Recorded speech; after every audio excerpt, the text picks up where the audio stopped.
दोस्तों, एक कलेक्टर साहब अपनी सरकारी गाड़ी से एक कॉलोनी में जाते हैं जहां पर ज्यादातर अमीर लोग रहा करते थे।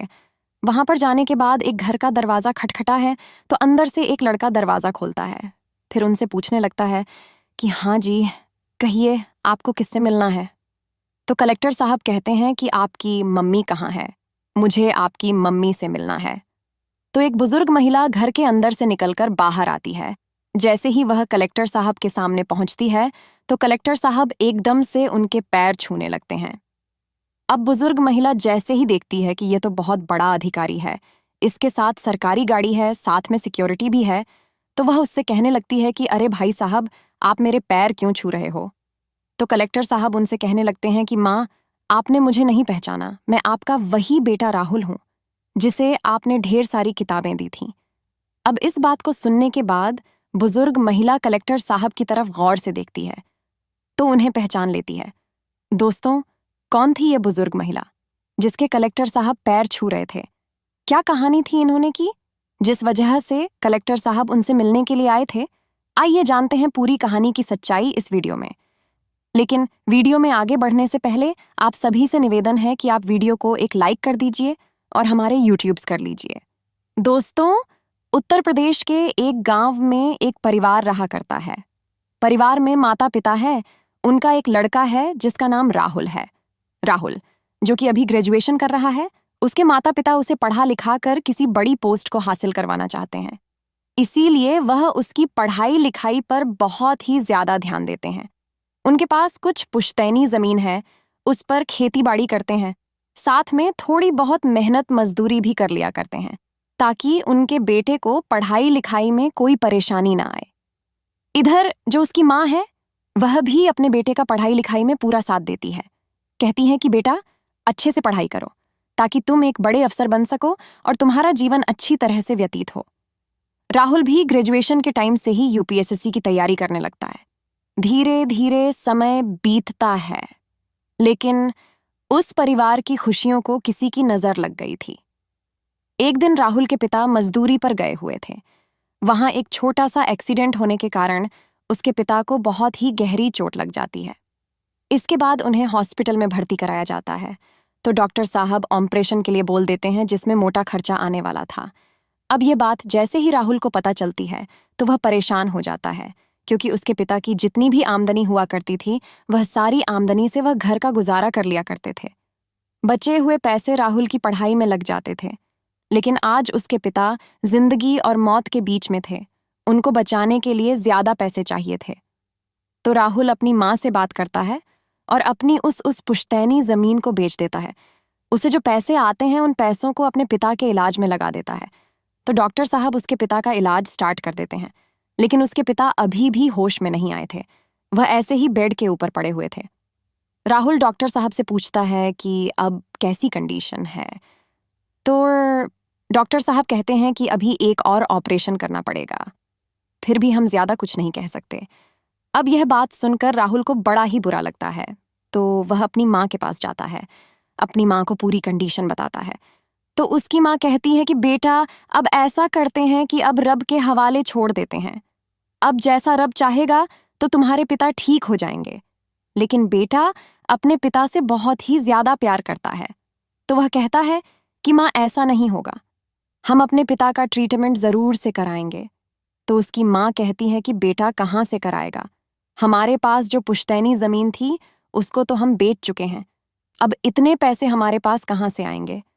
तो राहुल कहता है कि माँ, कुछ पैसे तो उस जमीन बेचने के बाद बच चुके थे, कुछ पैसों का इंतजाम और करना है, तो इसके लिए मैं चाहता हूं कि क्यों ना हम अपना घर बेच दें। अब ये बात सुनकर उसकी माँ फोट फोट कर रोने लगती है। कहती है कि बेटा, तू ये क्या कह रहा है, अगर हम घर को बेच देंगे तो हम रहेंगे कहाँ। लेकिन राहुल अपने घर को भी बेच देता है, उन पैसों को अपने पिता के इलाज में लगा देता है। लेकिन दोस्तों, फिर भी डॉक्टर साहब उसके पिता को बचा नहीं पाते, उनकी मौत हो जाती है। राहुल अपने पिता का अंतिम संस्कार करता है, फिर अपनी माँ को लेकर एक किराए के मकान में शिफ्ट हो जाता है, क्योंकि अब तक वह उसी मकान में रह रहे थे जो मकान राहुल ने बेचा था। उसने मकान मालिक को अपनी कंडीशन बता दी थी, तो उसने कहा था कि कोई बात नहीं भाई, जब तक तुम्हारे पिता का इलाज हो तुम यहीं पर रह सकते हो। लेकिन जैसे ही उसके पिता की मौत हो गई तो उसके बाद राहुल को वह मकान छोड़ना पड़ता है। उस मकान को छोड़कर जाते हुए राहुल और राहुल की माँ की आंखों में आंसू आ गए थे। फिर एक किराए के मकान में वह लोग शिफ्ट हो जाते हैं। राहुल अपनी माँ से कहता है कि माँ, अब मैं बड़ा हो गया हूँ, मैं मेहनत मजदूरी कर सकता हूँ, जिससे हमारी गुजर बसर आसानी से हो जाएगी। इस पर उसकी माँ कहती है कि नहीं बेटा, तू ऐसा कर, तू अपनी पढ़ाई लिखाई पर ध्यान दे, मैं तेरे लिए मेहनत मजदूरी करूंगी, मैं ऐसा कोई काम कर लूंगी और तेरी भाई के लिए भी पैसे कमा लिया करूंगी। अब ये बात जैसे राहुल सुनता है तो उसकी आंखों में आंसू आ जाते हैं। वह अपनी माँ को गले से लगा लेता है, कहता है कि माँ, आपको कोई भी परेशानी लेने की जरूरत नहीं है, मैं दोनों काम एक साथ में कर लूंगा, मैं पढ़ाई भी कर लूंगा, साथ में नौकरी भी कर लूंगा, जिससे हमारी गुजर बसर हो जाए। ऐसा कहकर उसने अपनी माँ से मना कर दिया था। फिर इधर उधर अपने लिए काम ढूंढने लगता है। उसे जैसा भी काम मिला करता उस काम को कर लिया करता। ज्यादातर वह ऐसा काम देखता जहां पर उसे निगरानी रखनी पड़ा करती, क्योंकि निगरानी रखते समय वह पढ़ाई भी कर सकता था। तो इसी तरह से वह इधर उधर काम करते हुए एक पोस्ट कॉलोनी में वॉचमैन की जॉब पकड़ लेता है। दिन के समय जब उसे कोई काम नहीं रहा करता तो वह अपनी एक किताब को लेकर वहीं पर पढ़ाई करते रहता। अब बीते दिनों में उसकी ग्रेजुएशन भी कंप्लीट हो गई थी। उसने अच्छे नंबरों से अपनी ग्रेजुएशन को कंप्लीट किया था। जॉब से जो भी पैसे मिला करते उन पैसों को वह अपनी माँ को दे देता। वह वहां पर जॉब कर रहा था। जॉब करते हुए जो कॉलोनी के अंदर कुछ व्यक्ति होते, वह जैसे ही उसे पढ़ता हुआ देखते तो कोई तो उसे फटकार लगाने लगता है। कहता है कि अगर तू पढ़ाई करेगा तो यहाँ पर ध्यान कैसे रख पाएगा। तो कोई उसकी पूरी कहानी पूछता, फिर उसका मजाक उड़ाने लगता। लेकिन राहुल उन सभी बातों को सुनता रहता और अपने काम में व्यस्त रहता। एक दिन वहां से एक महिला गुजर रही थी, जिनकी उम्र लगभग 45 साल होगी। वह जैसे ही राहुल को पढ़ाई करते हुए देखती है तो उसकी तरफ जाने लगती है। राहुल उन्हें देखकर अपनी किताब पीछे की तरफ छुपा लेता है। उस महिला का नाम शालिनी था। शालिनी राहुल से कहती है कि तुम क्या छुपा रहे हो, मुझे दिखाओ, तुम्हारे हाथ में क्या है। लेकिन राहुल उनसे मना करता है, कहता है कि मैडम, मेरे हाथ में कुछ भी नहीं है, मैं आपसे भला क्या छुपा सकता हूं। इतनी ही देर में वह महिला उसके पास पहुंच गई थी। फिर उसका हाथ पकड़कर उस किताब को अपनी आंखों के सामने ले आती है। शालिनी उस किताब को देखती है तो वह भी पढ़ी लिखी थी, तो वह पढ़ लेती है कि यह किताब तो यूपीएसएससी की है। तो उससे पूछने लगती है कि तुम यूपीएसएससी करना चाहते हो। तो राहुल कहता है कि हाँ मैडम, मैं यूपीएसएससी क्लियर करना चाहता हूँ। तो शालिनी जी कहती हैं, यह तो बहुत बड़ी पढ़ाई होती है, क्योंकि मेरे बेटे ने भी इसको करने की कोशिश की थी, लेकिन वह इसे नहीं कर पाया। अब एक कंपनी में जॉब कर रहा है, लेकिन तुम इस तरह से वॉचमैन की जॉब करके यहाँ इस पढ़ाई को कैसे कर सकते हो। उसके बाद राहुल शालिनी से कहता है कि मैडम, मेरी बहुत परेशानी है, अगर मैं नौकरी नहीं करूँगा तो मेरे घर का खर्च नहीं हो पाएगा। तो शालिनी उससे पूछने लगती है कि कौन सी परेशानी है जो तुम्हें वॉचमैन की नौकरी करनी पड़ रही है। तो राहुल अपनी पूरी कहानी उस महिला को बताता है। उसकी कहानी सुनकर शालिनी को उस लड़के पर तरस आता है। वह कहती है कि बेटा, अगर तू ऐसा चाहता है तो मैं ऊपर वाले से दुआ करूंगी, तू इस मकसद में जरूर से कामयाब हो। ऐसा कहकर वह वहां से चली जाती है। शालिनी जैसे ही अपने घर पहुंचती है तो उनका बेटा ड्यूटी पर जाने ही वाला था। वह उससे कहने लगती है कि बेटा, तुमने यूपीएसएससी की तैयारी की थी ना। तो वह कहता है कि हाँ माँ, मैंने तैयारी की थी। तो वह कहती है, तुम्हारी किताबें कहाँ हैं, जो तुम काफी सारी किताबें खरीद कर लाए थे। बेटा कहता है कि माँ, मुझे नहीं पता वह कहाँ है, शायद स्टोर रूम में पड़ी होंगी। ऐसा कहकर वह ऑफिस के लिए निकलने लगता है, लेकिन तभी उसकी माँ उसे रोकती है कि बेटा, तू ऐसा कर, उन सभी किताबों को मुझे लाकर दे दे, मैं उन्हें किसी को देना चाहती।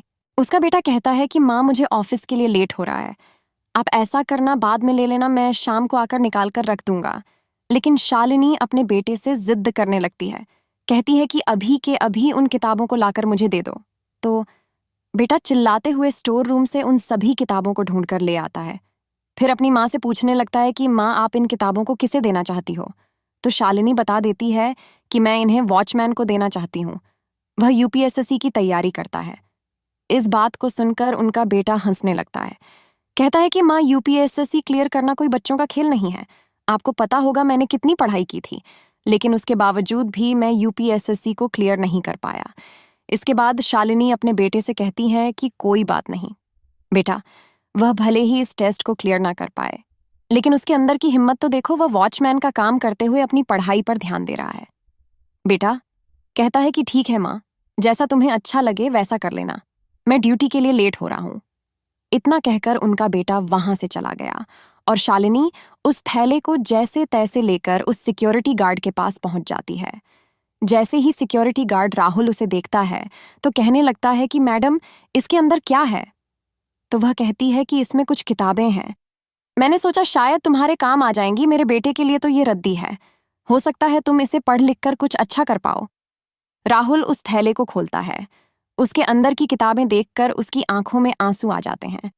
उसकी आंखों में आंसुओं को देखकर शालिनी मैडम उससे पूछने लगती है कि बेटा, तुम्हारी आंखों में आंसू किस बात के हैं? तो वह कहता है कि मैडम, जो किताबें आपने मुझे दी हैं, इन किताबों को मैं काफी दिनों से खरीदने की सोच रहा था, लेकिन परिवार की आर्थिक स्थिति की वजह से मैं खरीद नहीं पाया।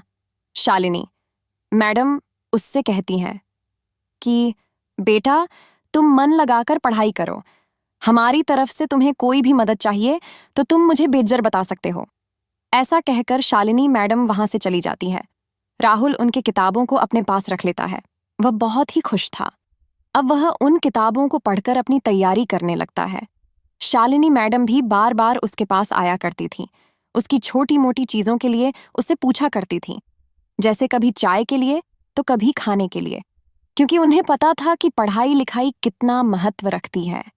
अगर यह पढ़ लिख कर कामयाब हो गया तो इसका जीवन सफल हो जाएगा।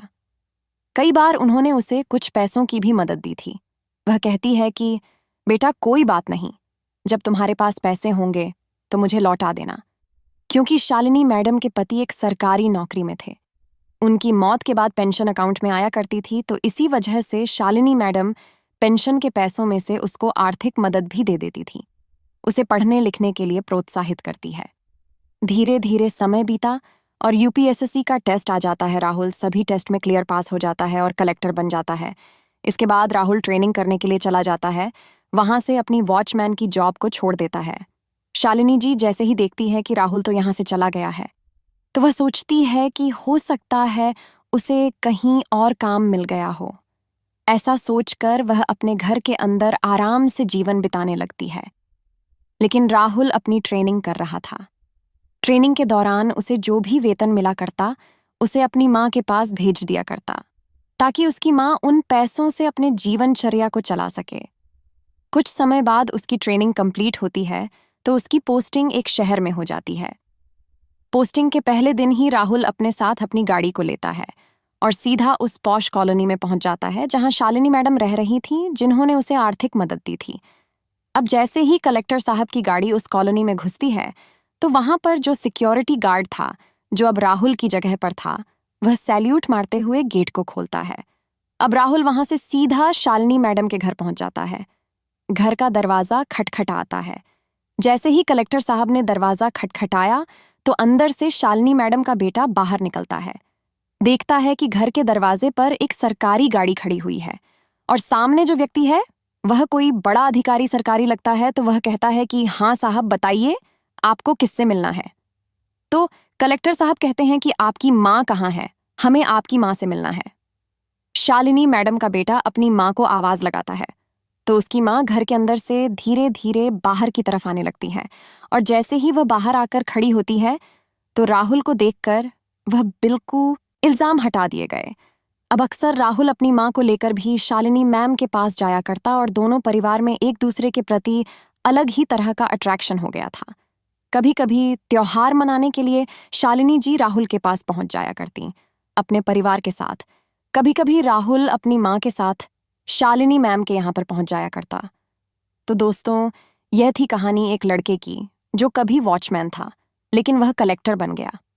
आप क्या कहना चाहते हैं? राहुल के बारे में आप क्या कहना चाहते हैं? शालिनी मैडम के बारे में आपकी जो भी राय है कमेंट करके अवश्य बताइए। अगर कहानी आपको जरा भी पसंद आई हो तो हमारे साथ तब तक के लिए धन्यवाद। जय हिंद, जय भारत।